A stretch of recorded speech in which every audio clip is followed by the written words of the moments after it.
Na delovnem obisku v Tolminu se je danes na povabilo župana občine Tolmin Uroša Brežana in območne organizacije Desus mudila ministrica za kmetijstvo, gozdarstvo in prehrano dr. Aleksandra Pivec.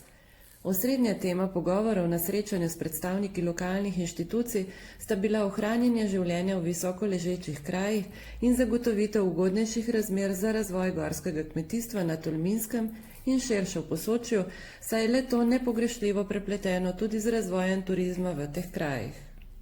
Pogovarjali smo se o tem, da bi bilo potrebno najti en sistemski pristop k temu, da spodbudimo, da se na turističnih kmetijah, da se na kmetijah seveda začne z več dopolnilnimi dejavnosti, da se razvija več turističnih kmetij, kajti to tudi je ena pomembnejših ali pa bolj izrazitih zahtev ali pa želja sodobnih turističnih gostov. Ljudje vedno bolj iščejo vrnitev nazaj k naravi, v naravno okolje, okušanje lokalne kulinarike, uživanje v lokalnih zgodbah, lokalnih posebnosti, kar turistične kmetije prav gotovo nudijo. Ministrica je ob tokratnem obisku dobila vpogled v številne težave in izzive, s katerimi se soočajo kmetije, lokalni pridelovalci, pa tudi gozdarji, lovci in ribiči. Direktor javnega zavoda za turizem Doline Soče Janko Humar ji je postregel z nazornimi številkami, ki kažejo, da se redki odločajo za kmetijsko dejavnost v kombinaciji s turizmom. Tudi zaradi zahtevnih razmer za delo in majhnih spodbud. Zanimivo idejo je predstavila direktorica mlekarne Planika Kobarid Anka Lipušček-Miklavič, ki je predlagala razglasitev Posočja za ekološko regijo. Večina kmetov in pridelovalcev strogih kriterijev države namreč ne more izpolniti, četudi so izdelki z tega področja med najbolj kakovostnimi in ekološkimi.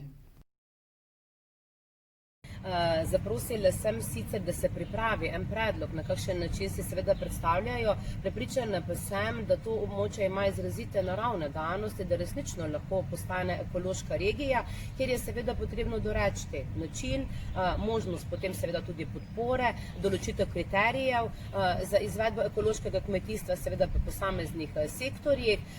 Jaz vem, da takšne regije v evropskem prostoru obstajajo in prihodnje seveda velja pogledati, kakšne modele, mogoče najti katerega, ki je najbližji in seveda potem slovenski model prilagoditi temu. Kmetijstvo lahko z tem dodamo izjemno večjo dodano vrednost, tako samim pridelkom, ne nazadnje pa tudi območju, ki ga ohranimo, potem ohranjamo naravne vire v njem, hkrati pa seveda to koristimo kot večjo dodano vrednost kmetijske pridelave.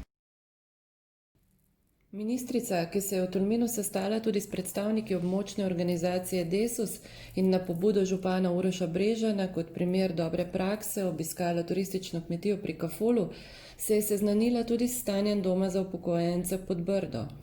Direktorica Ines Krajnik namreč ocenjuje, da se bo zaradi staranja prebivalstva v prihodnje v Posočju pokazala izjemno velika potreba po dodatnih posteljah.